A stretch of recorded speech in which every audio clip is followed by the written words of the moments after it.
ये आकाशवाणी है। शतरंज के खिलाड़ी आज प्रस्तुत है मुंशी प्रेमचंद की लिखी इस कहानी का रेडियो नाट्य रूपांतर। तो आइए सुनते हैं ये नाटक शतरंज के खिलाड़ी।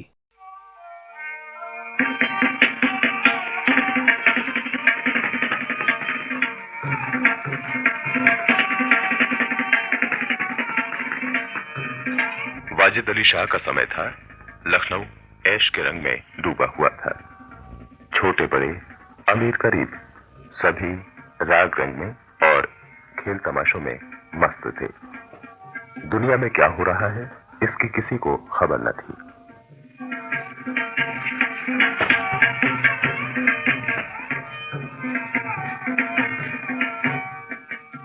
मिर्जा सज्जाद अली और मीर रोशन अली दोनों ही लखनऊ के रईसों और जागीरदारों का बिल्कुल सही नमूना थे। दोनों के पास मौरूसी जागीरें थीं। रोजी कमाने की कोई चिंता न थी। बस सारा दिन भर घर में बैठे शतरंज खेलते रहते। ये लीजिए। ये घोड़ा। ये संभालिए ऊंट की चाल। सवेरे दोनों दोस्त नाश्ता करके दीवान खाने में बिसात बिछाकर बैठ जाते। मुहरे सज जाते, दाव पेच होने लगते। फिर खबर न होती कि कब दोपहर हुई, कब तीसरा पहर और कब शाम। घर वाले मरे या जिए उनकी बला से। घर वाले मरे या जिए उनकी बला से। उन्हें तो मुझे शतरंज प्यारी है। हिरिया, अरे ओ हिरिया। हुक्म बेगम साहिबा, जा दीवान खाने से मिर्जा साहब को बुला ला। किसी हकीम के यहाँ से दवा ला दे। जा जल्दी जा, मेरा सर दर्द से फटा जा रहा है। अरे शबराती, क्या मिर्जा साहब का खाना दीवान खाने में ही रखाया था? सरकार, और क्या करता? 4 बार मैं मिर्जा साहब को बुलाने गया। हर बार जवाब मिला, चलो आते हैं, चलो आते हैं। लेकिन बाजी छोड़कर अंदर कैसे आते? हार कर मैं खाना दीवान खाने में रखाया। अच्छा, हाँ जरा आए तो सही। ऐसी खबर लूंगी कि फिर कभी शतरंज खेलने का नाम तक नहीं लेंगे। बेगम साहिबा, जैसे भी हो हाँ मिर्जा साहब को शतरंज खेलने से रोकिए। बड़ा मनहूस खेल है। इसका खेलने वाला कभी पनपता ही नहीं। घर को तबाह करके रख देता है। सारे मोहल्ले में यही चर्चा होती रहती है। लीजिए, दीवान खाने से हिरिया भी आ गई। क्यों हिरिया, क्या कहा मिर्जा साहब ने? वही जो हमेशा कहते हैं, चलो अभी आते हैं। जाकर कहे अभी चलिए, नहीं तो वो आप ही हकीम साहब के यहाँ चली जाएंगी।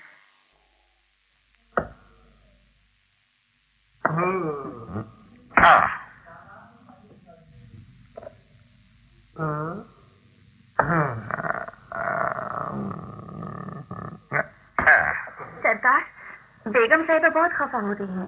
कहती हैं अगर आप फौरन न आए तो मैं खुद ही हकीम के यहाँ चली जाऊंगी। हाँ, क्या मुसीबत है? क्या दम लबों पर आ रहा है? अरे सब्र भी नहीं होता उनको।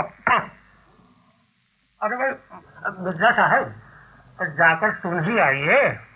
भाई औरतें नाजुक मिजाज होती हैं। जी हाँ, चला क्यों ना जाऊं। हमार 2 किस्तों में ही मात होने वाली है मीर साहब। जनाब, इस भरोसे न रहिए। अरे वो चाल सोची है कि आपके मोहरे धरे रहे और बात हो जाए। कर जाइए, सुनाइए। क्यों खामखा उनका दिल दुखाइएगा? अरे ऐसी बात पर तो अब बात ही करके जाऊंगा। अरे भाई मैं अब खेलूंगा नहीं। आप जाकर सुनाइए। अरे यार, जाना ही पड़ेगा ना हकीम के यहाँ। अरे भाई, पैसे सिर में तड़पड़ कुछ नहीं है।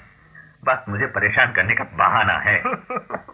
भाई कुछ भी हो, आखिर आपको जाना तो चाहिए। उनकी खातिर तो करनी ही पड़ेगी। ठीक है, एक चाल और चल लूं। भाई हरगिज नहीं। जब तक आप सुन न आएंगे मैं मोहरों को हाथ भी नहीं लगाऊंगा। अब मीर साहब, बार दफा तो आप भी बच्चों जैसी बातें करने लगते हैं। चल रे हिरिया चल।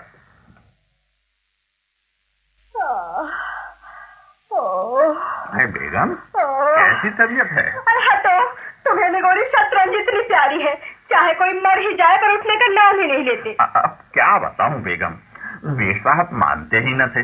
बड़ी मुश्किल से पीछा छुड़ा कर आया। जैसे वो खुद निखट्टू है वैसे ही सबको समझते हैं। उनके भी बाल बच्चे हैं या सबका सफाया कर डाला है। अजीब बड़ा लती आदमी है, जब आ जाता है तो मजबूर होकर मुझे खेलना ही पड़ता है। पुरस्कार क्यों नहीं देते? बराबर के आदमी हैं बेगम, उम्र और दर्जे में हर तरह ऊंचे हैं। लिहाज तो करना ही पड़ता है। तो मैं ही दुत्कारे देती हूँ, नाराज हो जाए तो हो जाए, कौन किसी की रोटियां चला देता है। रानी रूठेंगी अपना सुहाग लेंगी। हिरिया जा बाहर से शतरंज उठा तो ला, और मीर साहब से कहना मियाँ आप नहीं खेलेंगे, आप तशरीफ ले जाइए। कहीं ऐसा गजब न करना बेगम, क्या जलील कराना चाहते हो? क्यों? अरे अरे अरे ठहर हिरिया, कहाँ जाती है? क्यों जाने क्यों नहीं देते? मेरा खून पिए जो उसे रोके। अच्छा उसे तो रोक लिया, मुझे रोका तो जानू। अरे बेगम बेगम खुदा के लिए तुम्हें हज़रत हुसैन की कसम, मेरी मैयत देखे जो उधर जाए तो। हाँ देखो मैं काफी सब्र कर चुकी हूँ, आज मैं इस कजियों को निपटा कर ही रहूंगी। हाँ बेगम बेगम तुम्हें तो गजब कर दिया। अरे अरे क्या करती हो बेगम? अब मीर साहब इधर आए तो खड़े खड़े निकलवा दूंगी, हाथ कह देती हूँ। इतनी लौ खुदा से लगाते तो क्या गरीब हो जाते?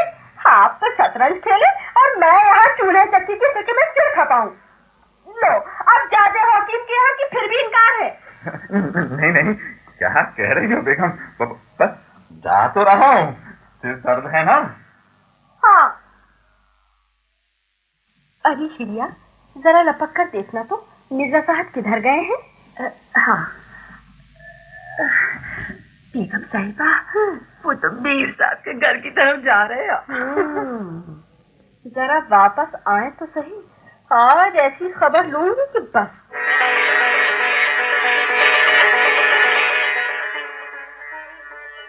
मीर साहब मैं निहायत ही शर्मिंदा हूँ। बहुत देर रुका लेकिन बेगम ने तो। अजी गनीमत ये हुई कि जब वो दीवान खाने में दाखिल हुए तो मैं बाहर जा चुका था। मीर साहब मुझे तो गुमान तक न था कि वो ऐसी बेहुदा हरकत करेगी।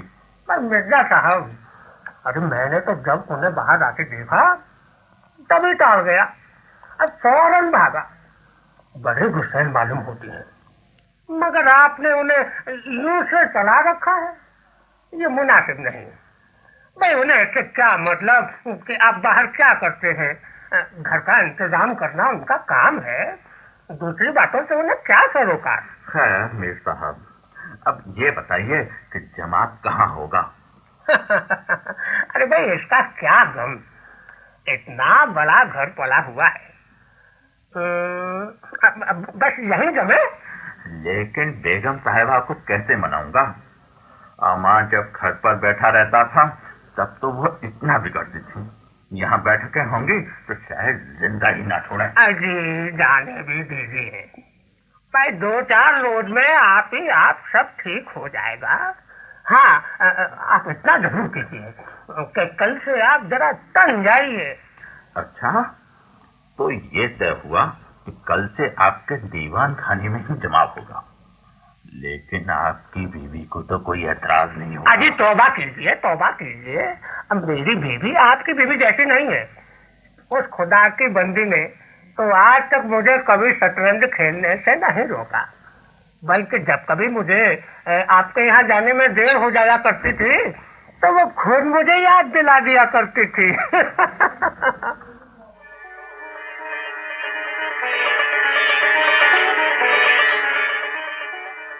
लीजिए, अब मीर साहब के दीवान खाने में भी बिसात बिछने लगी हैं। अरे हाँ, हमारे मोहल्ले से ये लानत दूर होती दिखाई नहीं देती। हाँ मीर साहब के नौकरों की जान पर आफत आई है। पहले तो दिन भर पड़े पड़े मक्खियां मारा करते थे, और अब आठों पहर की धौंस ऐसी लगी है कि जान आफत आ गई है मियाँ। नौकरों की निस्बत मीर साहब की बीवी पर ज्यादा आफत आई है। हाँ, उस पर तो एक तरह से पहरा बैठ गया। बेचारी दिन भर दरवाजे पर झांकने को तरस जाती है। पहले तो ये था कि मीर साहब सारा दिन मिर्जा साहब के दीवान खाने में रहते थे और वो पीछे घर में आमा सब मालूम है, मीर साहब तो शतरंज में मस्त है ना। जब हमारे रईसों का ये हाल है तो मुल्क का खुदा ही हाफिज। ये बात शायद शतरंज के हाथों ही दफा होगी। आसार वाकई बुरे हैं। अंग्रेज कंपनी का कर्जा दिन और दिन बढ़ता जा रहा है। अरे अरे देख, इस सामने घोड़े पे कौन आ रहा है? शाही फौज का कोई अफसर जान पड़ता है।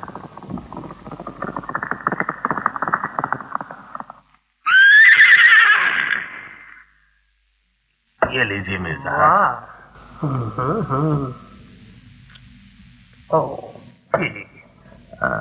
वाह, ये लीजिए। देखिए। सरकार सरकार सरकार सरकार, अरे भाई क्या बात है जुम्मन? सरकार, घर की तरफ कोई फौजी अफसर चला आ रहा है। अरे जरूर ही नवाब साहब की तरफ से बुलावा आया होगा। बुलावा? या खुदा, ये क्या बला सर पर आई। अब खैरियत नजर नहीं आती। अरे भाई जुम्मन, बाहर से कबाड़ बंद कर दे। लो, वो आ पहुंचा। मीर साहब। अरे जुम्मन, अरे जाओ कह दो घर में नहीं है। हाँ, जाके कह दे भाई, यार घर में नहीं है। मीर साहब घर में नहीं है। अबे घर में नहीं है तो कहाँ है? ये मैं नहीं जानता। क्या काम है? काम तुझे क्या बताऊं? हुजूर, नवाब साहब ने बुलाया है। शायद फौज के लिए कुछ सिपाही चाहिए। जागीरदार है, दिल लगी नहीं। मोर्चे पर जाना पड़ेगा तो आटे दाल का भाव मालूम हो जाएगा, समझे? अच्छा तो जाइए, कह दिया जाएगा। अरे कहने की बात नहीं है, मैं कल खुद आऊंगा, साथ ले जाऊंगा, समझे?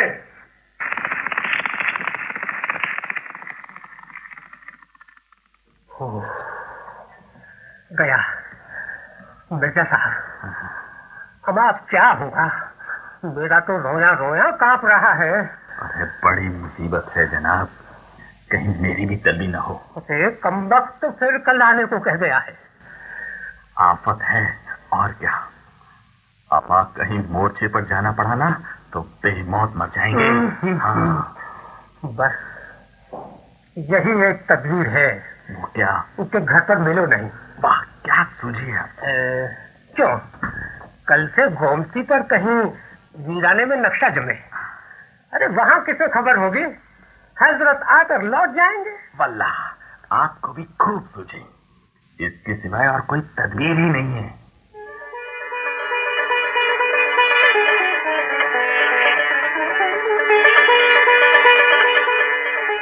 दूसरे दिन से दोनों दोस्त मुंह अंधेरे घर से निकल खड़े होते और गोमती पार एक पुरानी वीरान मस्जिद में जा बिसात बिछाते।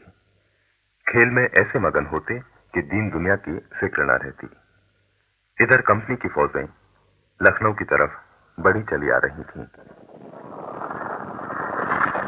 शहर में हलचल मची हुई थी, पर इन दोनों खिलाड़ियों को इसकी जरा भी फिक्र नहीं थी। वे घर से जाते तो गलियों में होकर डर था कि कहीं किसी बादशाही मुलाजिम की निगाह पड़ गई तो बेगार में पकड़े जाएंगे। वे हजारों रुपए सालाने की जागीर मुफ्त में ही हजम करना चाहते थे। एक दिन दोनों दोस्त गोमती पर मस्जिद के खंडर में बैठे हुए शतरंज खेल रहे थे। मीर साहब की बाजी कुछ कमजोर थी। इतने में कंपनी की फौज आती हुई दिखाई दी। ये संभालिए उसकी चाल। अरे भाई बेटा साहब जरा देखिए तो। अरे फौज आ रही है, फौज। खुदा खैर करे। ये जाने दीजिए, जरा ये किस्त बचाइए। ये किस्त। अरे भाई जरा देखना चाहिए मिर्जा साहब। आज यही आग में खड़े हो जाएं। देख लीजिएगा, देख लीजिएगा। अमा जल्दी क्या है? ये फिर किस्त। तो खाना भी है। कोई 5,000 आदमी को कैसे जवान है। कितने लाल लाल हुए, सूरत देखकर खौफ मालूम पड़ता है। अम्मा मीर साहब बहाने न कीजिए। अम्मा ये चकमे किसी और को दीजिएगा। ये किस्त। अरे भाई आप भी अजीब आदमी है। यहाँ तो शहर पर शामत आई हुई है और आपको किस्त सूझी है। अरे भाई कुछ इसकी भी खबर है कि शहर घिर गया तो घर कैसे चलेंगे? अम्मा जब घर चलने का वक्त आएगा तब देखी जाएगी। ये किस्त बस आपकी शहर में मात है। मिर्जा साहब दीजिए, फौज तो गुजर गई। आइए अब इत्मीनान के साथ एक बाजी हो जाए। क्या वजह होगा? यदि कोई दस्ता अमल होगा। आइए चल चलिए। मीर साहब आज खाने की कैसी ठहरेगी? अजी आज तो रोजा है, क्या आपको ज्यादा भूख मालूम होती है? जी नहीं, शहर में न जाने क्या हो रहा होगा। भाई शहर में तो कुछ न कुछ जरूर हो रहा होगा। लोग खाना खाकर आराम से सो रहे होंगे और हुजूर नवाब साहब भी अपनी ऐशगाह में होंगे। आइए बाजी शुरू कीजिए। शुरू कीजिए।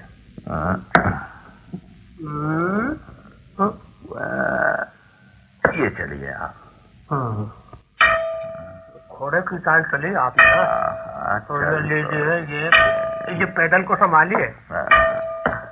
अम्मा 4 बज गए मीर साहब। आधी छोड़िए 4 बजने की और शहर की फिर। अरे फौज है शहर से वापस आ रही है। आने पता नहीं शहर में क्या गुल खिला है। जरा ध्यान से बाजी खेलिए। ये संभालिए। अम्मा बाहर में जाए ऐसी बाजी। उधर देखिए अंग्रेजी फौजें हुजूर नवाब साहब को कैदी बनाकर ले जा रही हैं। तो फिर क्या हुआ? ये लीजिए, शायद संभालिए। अम्मा मीर साहब जरा ठहरिए ना। देखिए इस वक्त इधर तबीयत नहीं लगती। बेचारी नवाब साहब वक्त खून के आंसू रो रहे होंगे। उनको तो रोना ही चाहिए भाई। ऐसा खाना और ऐसा ऐशो आराम वहाँ कहाँ नसीब होगा। ये किस्त संभालिए। अम्मा किसी के दिन बराबर नहीं जाते मीर साहब। कितनी दर्दनाक हालत है उनकी। तो है। ये लो ये किस्त। बस अब की किस्त में मात है मात। बच नहीं सकते आप मिर्जा साहिब। खुदा कसम आप बड़े बेदर्द हैं जनाब। इतना बड़ा हादसा देखकर भी आपको दुख नहीं होता था? अपने इस गरीब बादशाह को तो बचाइए, फिर नवाब साहब का मातम कीजिए। ये लीजिए ये किस्त और ये मात। लाइए हाथ। अजी ये भी कोई मात है? मेरा ध्यान जरा दूसरी तरफ था। अब मैं मात खाने का नहीं। आइए फिर से नक्शा जम जाए। गोया आप अपनी हार का बदला चुकाना चाहते हैं। अम्मा कुछ भी समझ लेती है। अच्छा तो मैं कब पीछे हटने वाला हूँ? लगाइए। ये अब शुरू कीजिए।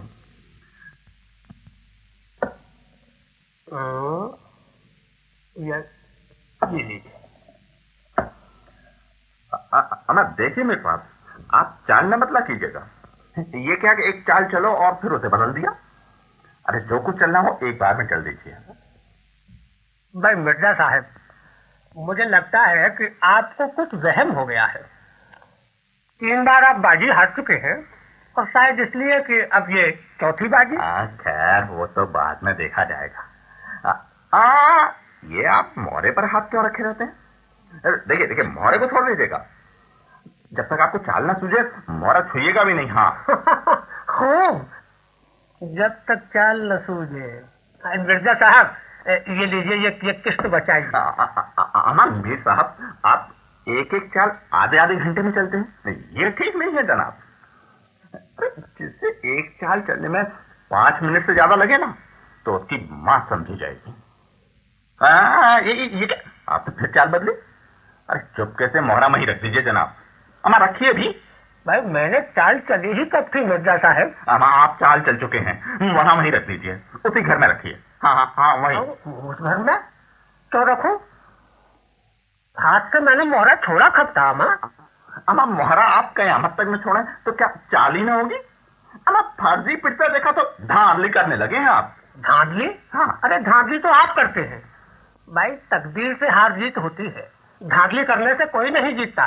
तो इस बाजी में आपको मात हो गई। चलिए। मुझे क्या मात होने लगी? तो आप मोहरा उस घर में रख दीजिए। अरे जहाँ पहले रखा था वहीं रखिए ना। वहां क्यों रखूं? नहीं रखता। क्यों ना रखिएगा, आपको रखना ही होगा। अजी यही कायदा है। मैं कायदा वायदा कुछ नहीं जानता। अरे किसी ने खानदान में शतरंज खेली होती तो उसके कायदे जानते थे ना। वो तो हमेशा घास खिला करते थे। आप शतरंज क्या खेलिएगा? क्या क्या क्या कहा? घास?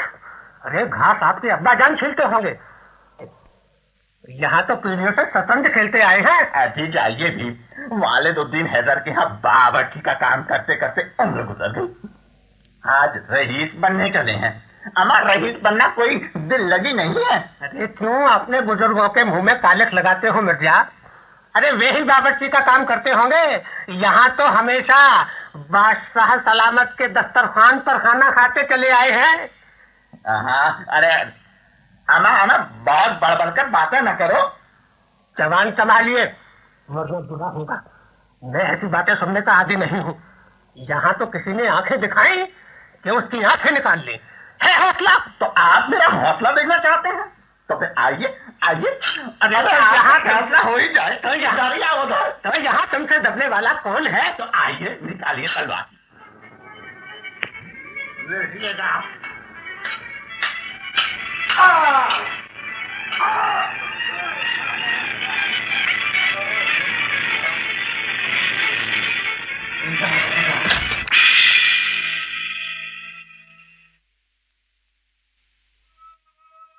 दोनों जख्मी हो गिरे और दोनों ने वहीं तड़प तड़प कर जाने दे दी। अपने बादशाह के लिए जिनकी आंखों से एक बूंद आंसू न निकला, उन्होंने शतरंज के वजीर की रक्षा में प्राण दे दिए। अंधेरा हो चला था, बाजी बिछी हुई थी। दोनों बादशाह अपने अपने सिंहासनों पर बैठे मानो दोनों वीरों की मौत पर रो रहे थे।